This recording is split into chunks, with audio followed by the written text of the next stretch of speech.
Prajurit itu dengan cepat mengubur rekan seperjuangannya di dalam tanah untuk menyembunyikannya, lalu menarik sebuah mayat dan menindih tubuhnya sendiri sebagai perlindungan. Patroli musuh lewat, melangkah hanya beberapa inci dari wajah temannya. Tiba-tiba, seorang tentara musuh berbalik dan menusuk mayat yang menutupi dirinya dengan bayonet. Begitu patroli itu pergi, ia menyingkirkan mayat tersebut dan menggali kembali rekannya. Ia melihat seorang yang masih hidup di kejauhan dan bergerak untuk menolong, tetapi musuh lebih dulu melihatnya. Ia lalu masuk ke dalam sebuah terowongan, tepat saat sebuah granat jatuh di belakangnya. Untungnya, Dos bereaksi seketika dan lolos dari ledakan. Di dalam terowongan yang gelap dan mencekam, Dos bersembunyi di lorong-lorong sempit. Saat itu, ia melihat seorang tentara musuh yang terluka. Alih-alih membunuhnya, Dos justru mengobati luka-lukanya. Tentara musuh itu menatapnya dengan terkejut. Saat malam tiba, Dos keluar dari terowongan untuk mencari para penyintas. Meski benar-benar kelelahan, ia terus menyeret para prajurit dari ambang kematian, satu persatu, bahkan musuh sekalipun.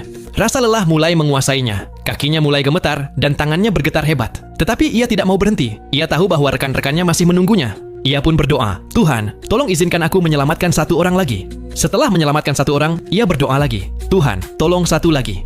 Tangannya sudah terluka dan robek karena tali.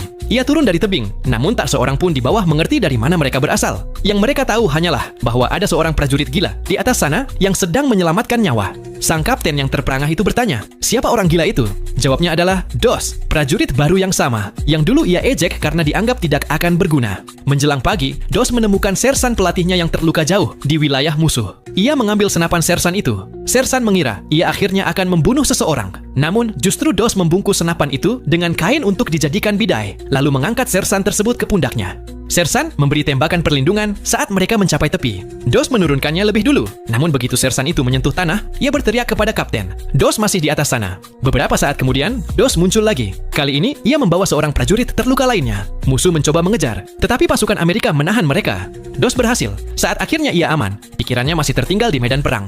Ia bahkan tidak bisa berdiri. Kapten lalu bertanya, "Apakah kamu terluka?" Air mata lalu memenuhi mata Dos. Ia tak mampu berkata apa-apa. Seluruh unit berdiri dalam keheningan dengan penuh hormat, menghormati sang pahlawan yang telah kembali dari neraka. Dos mungkin tidak menyadarinya saat itu. Tetapi malam itu, ia telah menyelamatkan 75 nyawa dengan seorang